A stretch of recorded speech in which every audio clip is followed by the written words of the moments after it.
Alright, and we are live. Good evening po sa inyong lahat mga kaguro. And of course, welcome back to Gurong Pinoy. 11 days left prior to your LET, September 2023. Sana po tayo handang-handa na. Sana po wala ng pag-aalinlangan, wala nang susuko. Ayan na po, malapit na po tayo sa finish line. Of course, malapit na po tayo sa ating hinahangad at minimiting tagumpay. And that of course would be the 3 letters at the end of your names, no? So magpapaskong LPTs na po tayo. Okay, so only 11 days left po.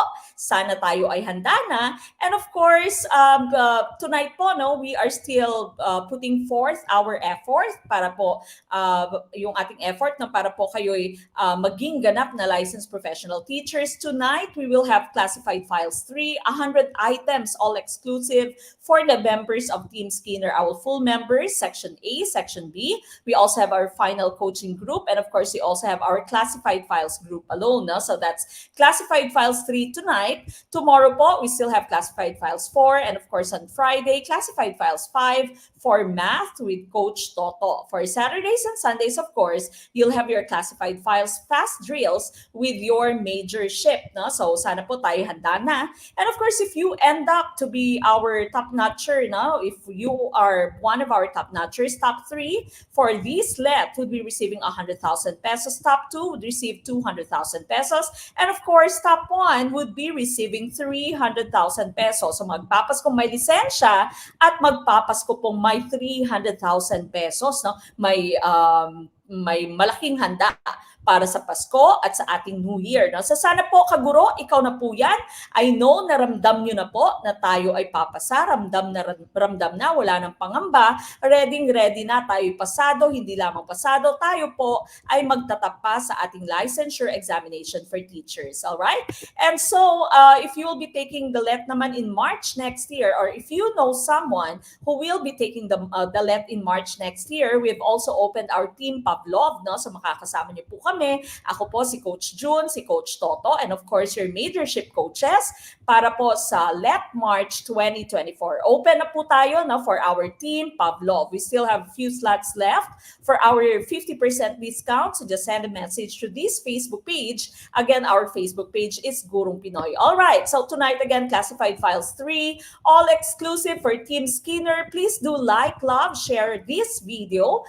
Start a watch party, tag your friends, of course. Paki-share po ng ating video so that we can reach out to more people. It might be someone who will be taking the LET this September, or it might be someone who will be taking the LET in March of next year. Again, like, love, and very important, share our video. We will start after our opening prayer. So samahan niyo po ako mga kaguro.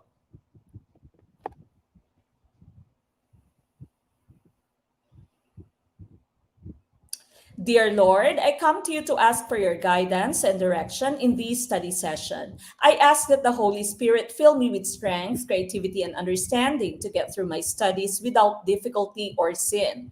Help me hold my focus and attention. Help me to retain all that I learned. Please make my mind sharp and keep distractions at bay.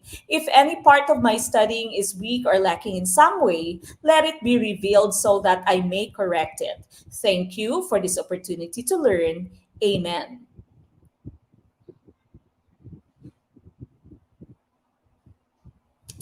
Alright, again, Classified Files 3, paki-like na po, paki-love, and of course, paki-share ng ating video. Good evening po sa inyong lahat. Si Ma'am Merly Carpio.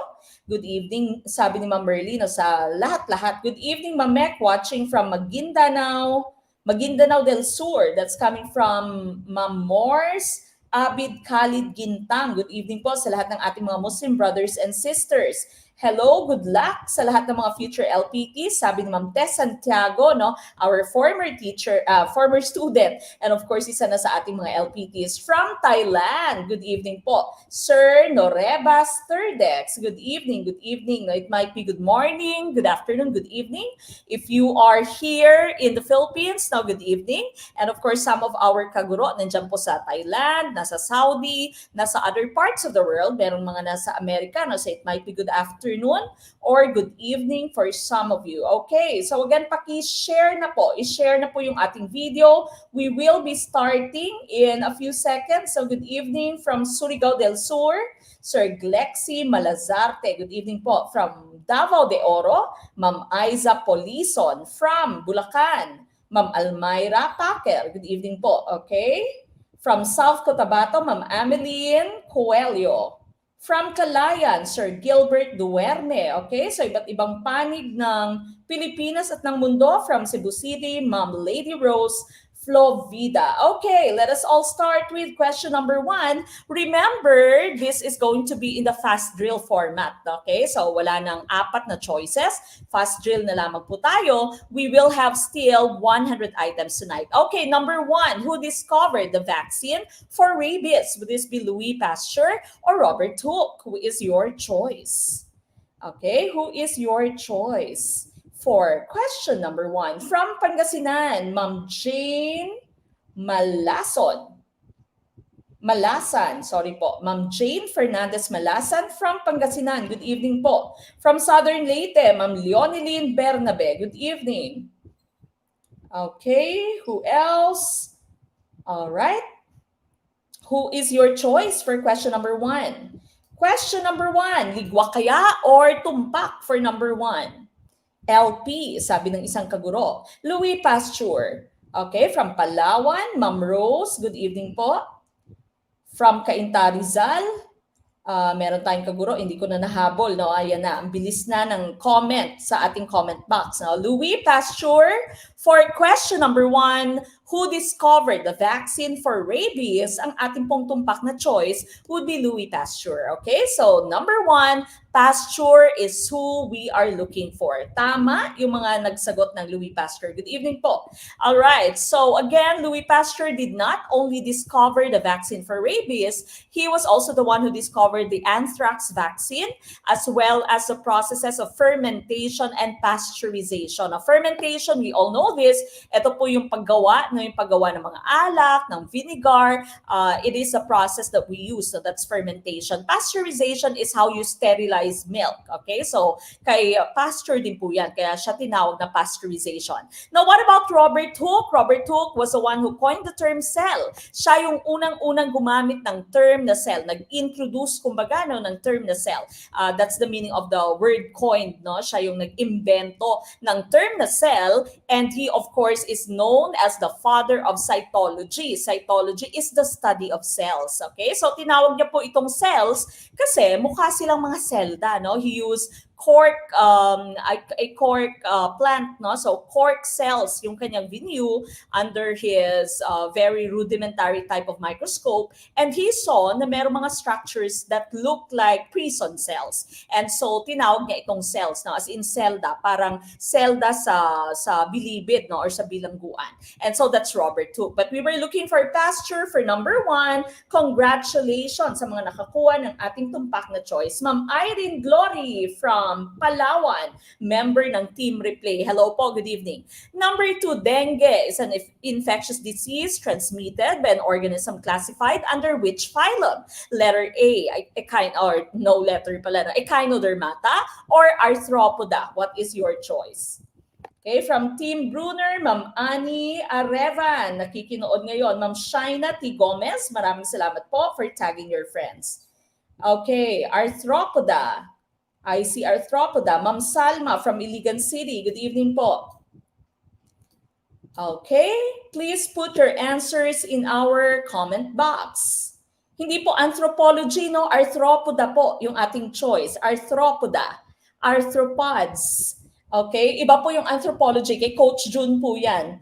Sir Jun Coral, kay Coach Jun po yon subject, no? Hindi po dito. All right, Echinodermata or Arthropoda, we all know that what causes your dengue are your mosquitoes, no? So specifically, lumalabas sa let, anong klase ng mosquitoes? That would be your Aedes mosquitoes. Now, Aedes is spelled A-E-D-E-S, okay? So, Aedes mosquito for your dengue. Sa malaria naman po, Anopheles mosquito, okay? Anopheles mosquito for malaria. malaria. I'm pretty sure that you are already all familiar with this. Now, so dengue is caused by your Aedes mosquito, and your malaria is caused, or not caused, but transmitted by your Anopheles mosquito. And so we are looking for the phylum Arthropoda. Okay, so Arthropoda po ang ating tumpak na choice. You have to remember, lumalabas din sa left, na yung Arthropoda yung may pinakamaraming miyembro, no? So lahat po ng klase ng insekto nandiyan sa arthropods, even your spiders, no? So nandiyan din sa phylum ng arthropod, your lobsters, ang crabs mo andyan din sa arthropods, no? So marami siyang kumbaga miyembro. If there's going to be a question in your left, which phylum, no? Which of the following phylum or phyla has the most members of species or the most diverse? Your answer would be arthropods. Okay, so arthropods or arthropoda. Now, what about your echinodermata? These are your animals that are spiny skinned and have radial symmetry. Kumbaga nakapalibot na yung kanilang symmetry along a radius. Some of your examples here are your starfish, your sea urchins, your sea dollars. These are some examples of your echinoderms or echinodermata, members of the phylum Echinodermata. But for number 2, ang tumpak na choice, of course, would be Arthropoda. Congratulations sa mga nakakuha po ng ating tumpak na choice. We go to question number 3. A paper clip can sit on the surface of water due to, okay, so nadoble yung ating 2 dito, no? Due to, is it buoyancy or surface tension? What is our choice? Okay, what's your choice? What is our choice for question number 3? Bakit yung paper clip mo can float or can sit on the surface of water? Hindi siya nagsisink.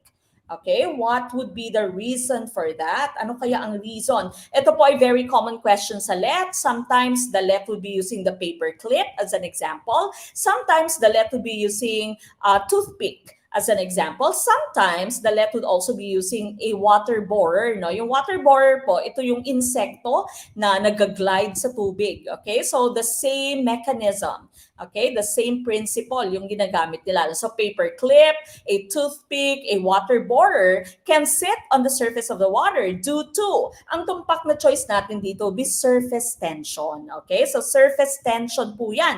May tension sa surface no ng tubig, no? When you say surface tension, kumbaga parang may plastic cover yung ibabaw ng inyong tubig, and this is actually due to cohesion. Okay, so I have included here the terms cohesion and adhesion. Paano nga ba? Ano yung pagkakaiba ng inyong terms na cohesion and adhesion? Notice the term co here, no, or prefix co. Kapag sinabi mong cohesion, this is the attraction of the same substances. Okay, so water molecule to a water molecule, they can get attracted, and so you'd call this cohesion. And so because of this cohesion between your water molecules, there is going to be the occurrence of your surface tension. Parang may plastic cover sa ibabaw ng inyong tubig, no? So that's due to cohesion, the attraction of the same molecules. Ang adhesion mo naman po, adhesion is the attraction of different substances. Okay, so adhesion naman is the attraction of different substances. But here, surface tension ang ating hinahanap. Now, what about buoyancy? No? Pag sinabi mong buoyancy, this was given to us, a term that came from the studies of Archimedes from the time that he discovered buoyancy or buoyant force. He actually uttered the word eureka. Okay, so in the previous LET, very common vocab din ang eureka. No? So the common question regarding this would be, what is the meaning of the term or of the word eureka?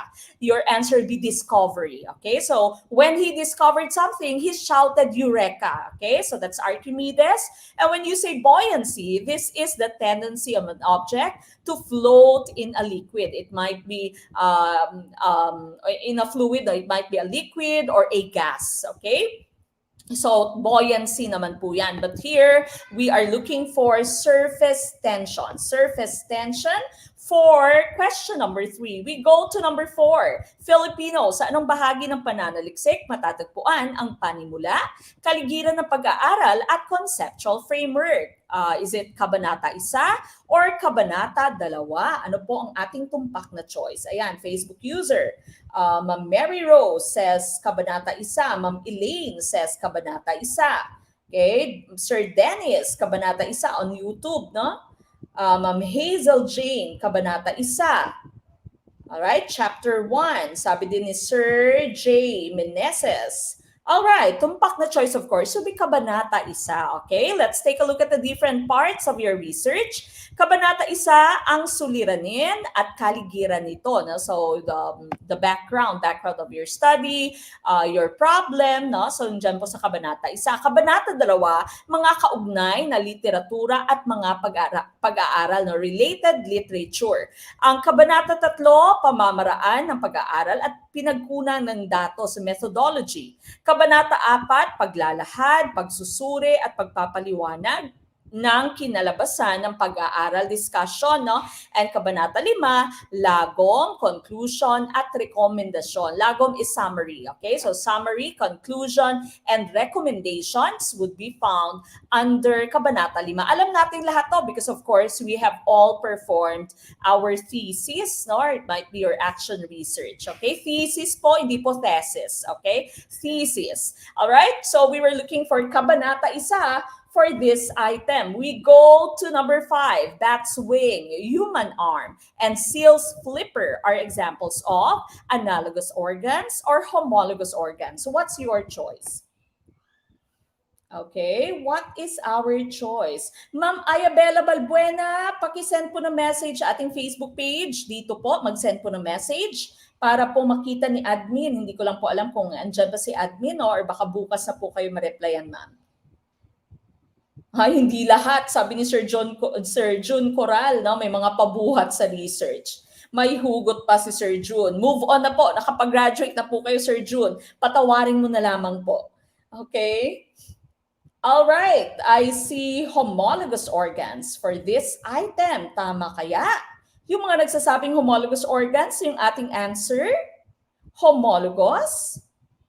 Okay, so sabi dito, bat's wing, human arm, and seal's flipper are examples of analogous organs or homologous organs. Ang tumpak na choice, of course, would be homologous organs. Tama po yung inyong homologous organs. Let's take a look at their difference, no? So when you say analogous organs, these are the different parts of the body of your different animals that have the same function, okay? So parehas yung function, pero structurally, hindi po sila magkakaparehas. Paano natin malalaman na structural, hindi parehas? Because if you take a look at the bones, no, sa fin ng inyong shark, sa wing ng inyong penguin, at sa flipper ng inyong dolphin, hindi pare-parehas yung structure, but essentially, parehas yung function nila, okay? So, the function, of course, would be for movement, no, for locomotion, okay? For locomotion, specifically for swimming, okay? So, that's your analogous structures. Hindi parehas yung pinanggalingan,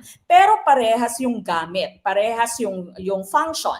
Ang homologous structures mo, hindi pare-parehas yung function, hindi pare-parehas yung gamit, pero structurally po, parehas, magkakaparehas. No? So, if you look at the human arm, the cat's limbs, no? Yung whales mo, yung wings ng bat mo, hindi pare-parehas yung function nila. Sa humans, we use this for, doing tasks, no? Sa paggawa.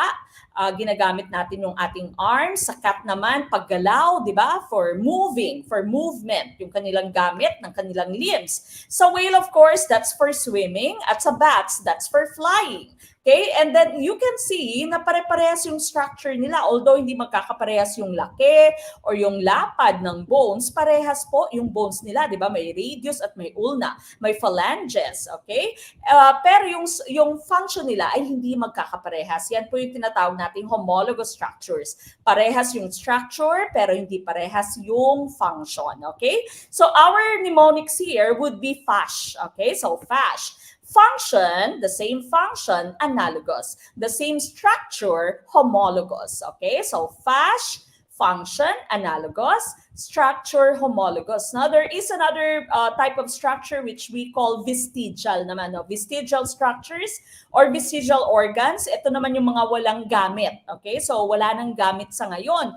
Maaring naging useful siya dati, pero ngayon wala na siyang gamit. Okay? So, wala ka ng pakinabang sa kanya. Parang yung ex mo, no?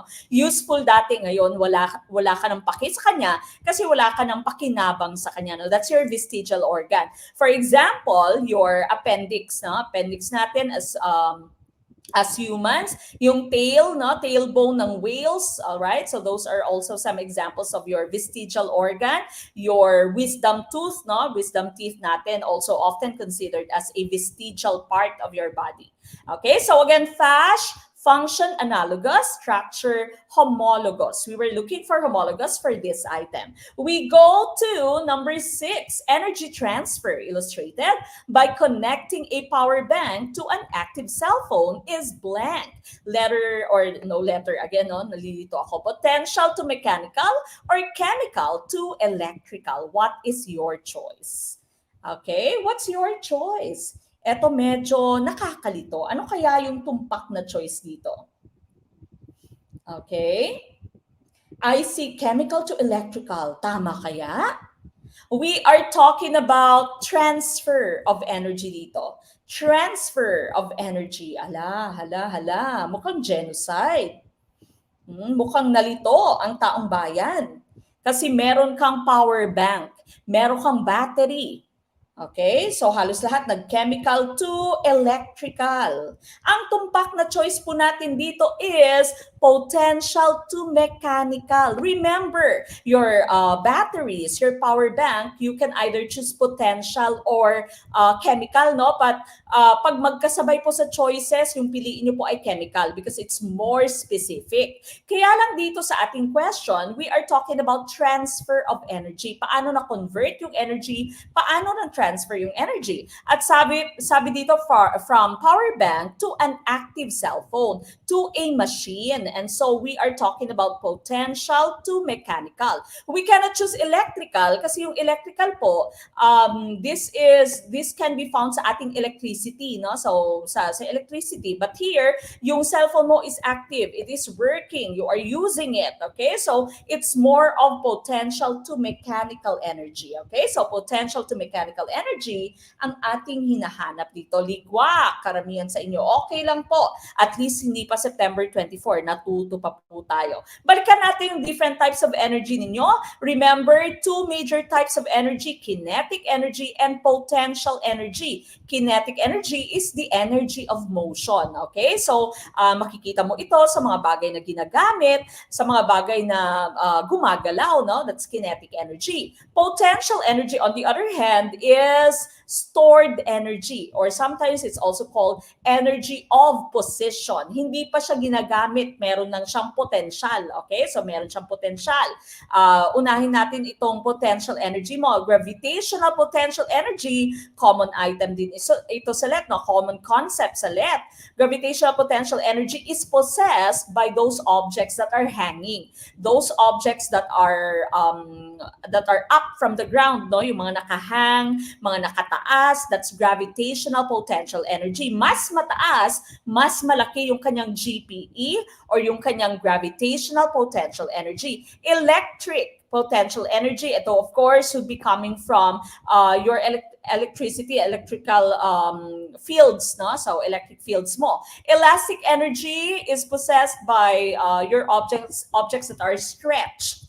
Chemical energy, nasa baterya, nasa power bank, no? Kaya sinasabi natin lagi, if the question is just asking you kung anong klase ng energy meron yung isang baterya at meron kang choices magkasama, may potential and chemical, choose chemical because it is more specific, no? In your food, chemical energy din po yan. Nuclear energy, of course, in the nucleus of your atom, okay? Now, we go to your kinetic energy, motion energy. Ito yung mechanical energy mo sa mga gumagalaw and, of course, sa inyong mga machines, no? That's mechanical energy, motion energy. Electrical energy sa electricity, radiant energy or solar energy sa mga objects that have light, Then of course, you have sound energy and thermal energy or heat, no? Heat din yung isa nating tawag dito sa mga maiinit na bagay, no? Of course, wala po siyang specific, wala siyang clear-cut na distinction. Sometimes may mga overlap, no? So maaring may kalituhan nga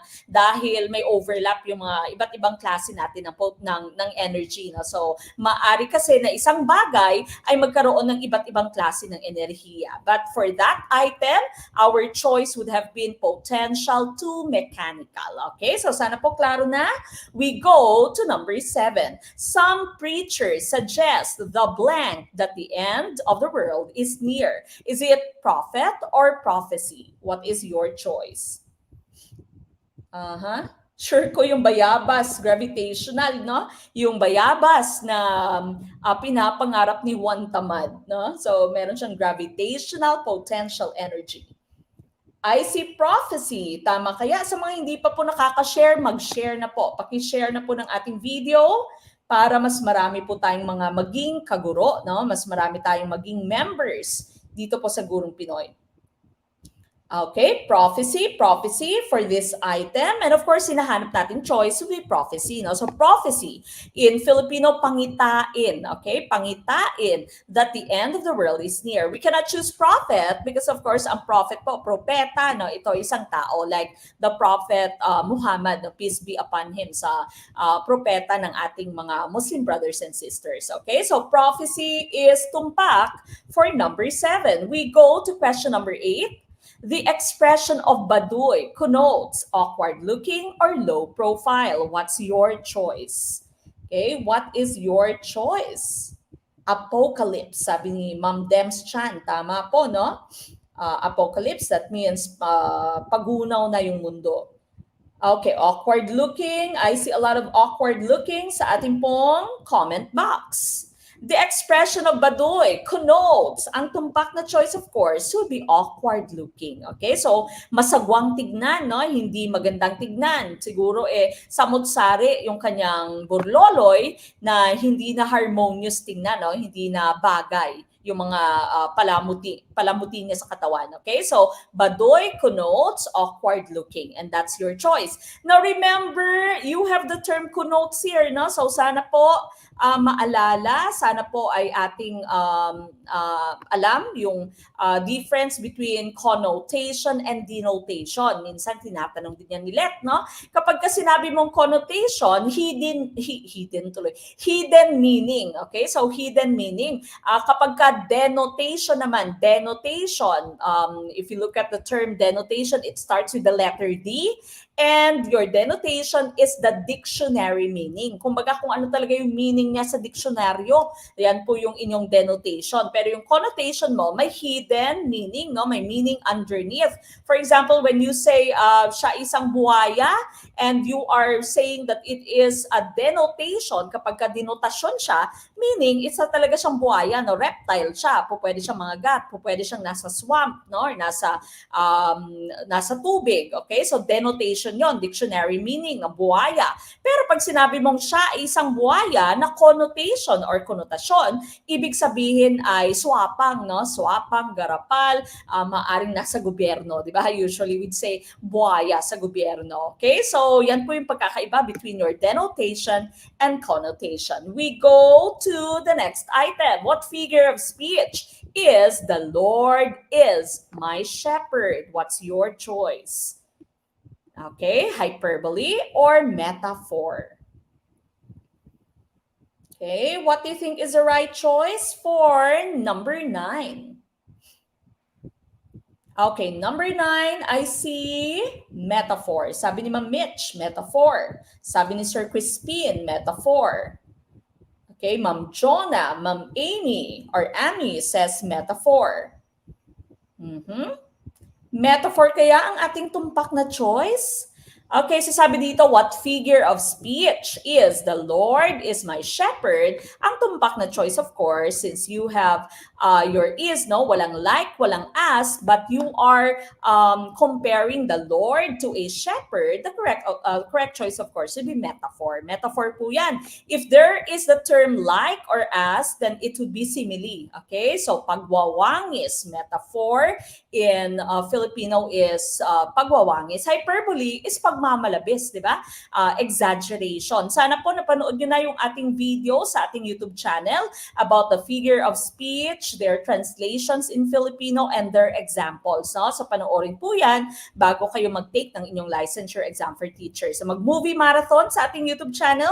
There's so many videos there na makakatulong po sa inyo para maipasa at maitap yung ating licensure exam. No? Yung ating mga top-notchers, they have watched at least 3 videos every day, no, from our YouTube channel. Okay, number 10. It droppeth as a gentle rain from heaven is what figure of speech? We're still talking about your figures of speech. Is this personification or is this simile? What's your choice? Number 10. Sir Morpheus Sulaiman, good evening po. Okay, Ma'am Jennifer Liedo says simile. Ma'am Christina Turo says simile. Okay. Ma'am Jarel says simile.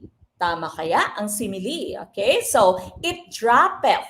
It drops, no, as a gentle rain from heaven. Tumpak na choice, of course, would be simile. Okay, so kaka-mention ko lang, you have as and like, that would be simile, no? So it droppeth as a gentle rain from heaven. Simile ang ating hinanap dito or pagtutulad sa Filipino. Personification is pagtatao. So pag sinabi mong personification, binibigyan mo ng human-like qualities ang isang bagay na hindi naman tao, no? So wala namang na-mention dito or wala namang nasabi dito na binigyan mo siya ng characteristic ng isang tao, no? So it droppeth lang, nag-drop lang siya as a gentle rain from heaven. So simile ang ating pong tumpak na choice. 11, cognitive skills are not easily observable because they are mental or overt. What's your choice?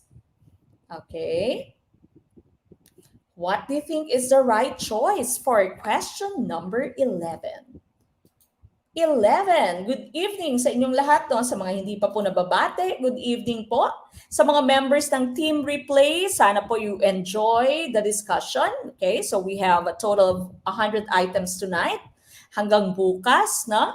And of course, mga members ng Team YouTube, Team Facebook page, no? So para po mapanood ninyo yung full-length video, ma-download ang yung mga files natin, mag-join po sa Team Skinner.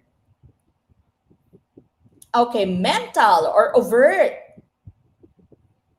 Alright, so sabi dito, cognitive skills are not easily observable because they are not easily observable. Hindi ka agad-agad nakikita kasi nga sila po ay mental. Okay, so sila ay nasa utak lamang, cognitive skills. Now, when you say overt kasi, it is outright. It is obvious, di ba?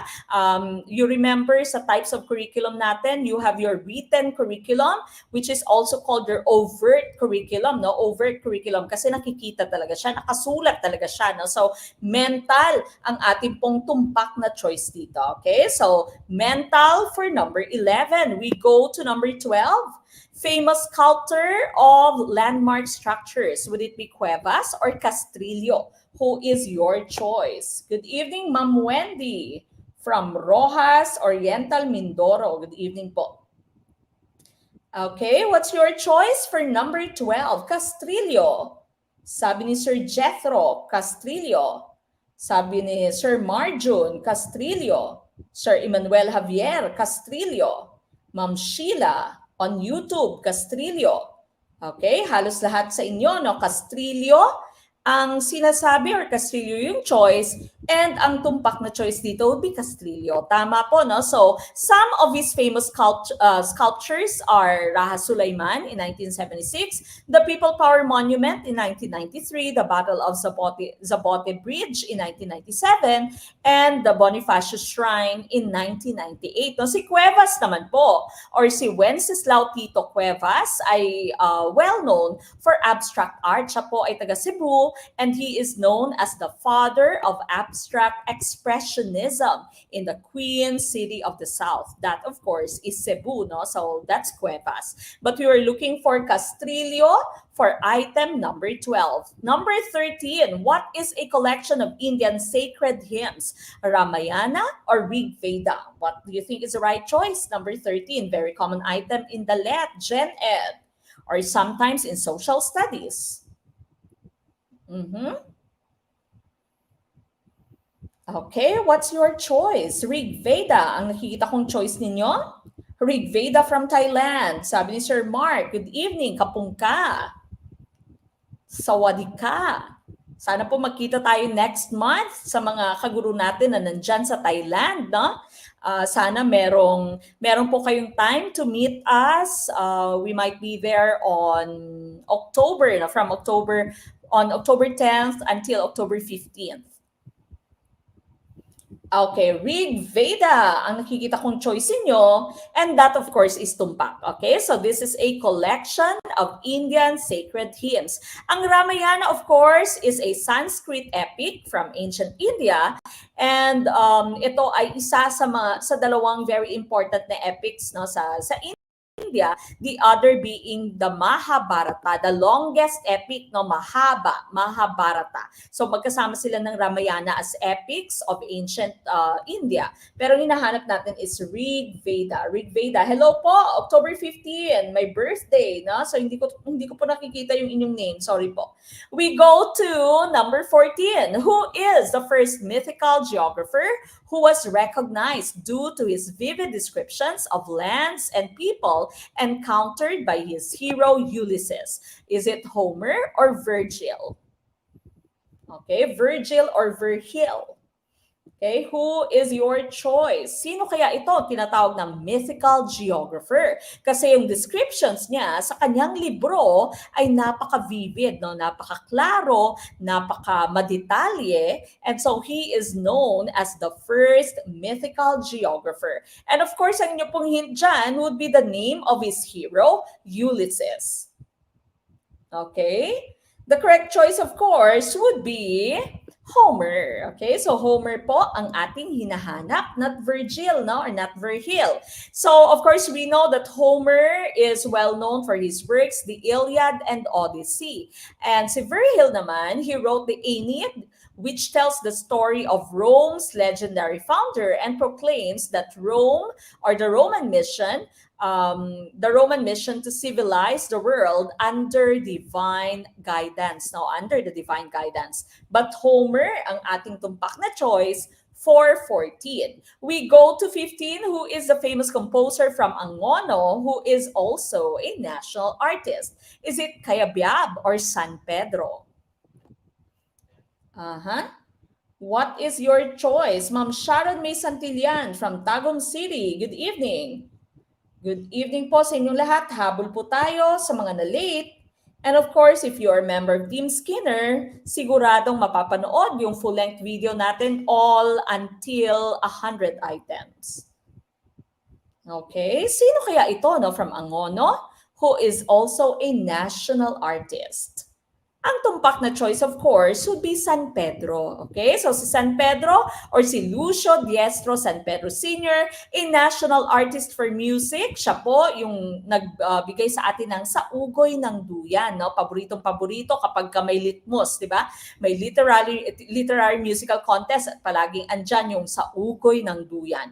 And also his poem, Lahing Kayumangge. Of course, Cayabyab here is Ryan Cayabyab, di ba? Si Maestro Ryan Kebyab. Isa din siyang magaling na composer, of course, magaling na pianist, but here for 15, si San Pedro ang ating hinahanap. Okay? We go to number 16. Which among the following is the part of the newspaper where you can see the opinions of people? Headline or editorial section? What is our choice? Okay. What do you think is the right choice for question number 16? Number 16, ano kaya yung ating tumpak na choice? All right, so again, number 16 here, which among the following is the part of the newspaper where you can see the opinions of people? Headline or editorial section? And of course, ang tumpak na choice natin dito would be editorial section. Now, in Filipino, no, editorial, or it can also be called your Pangulong Tudling. Okay, so editorial or Pangulong Tudling sa Filipino. No? So that would be the right choice. Let's take a look at the different parts of your newspaper. Okay, so ano-ano nga ba yung different parts ng ating newspaper? Okay, so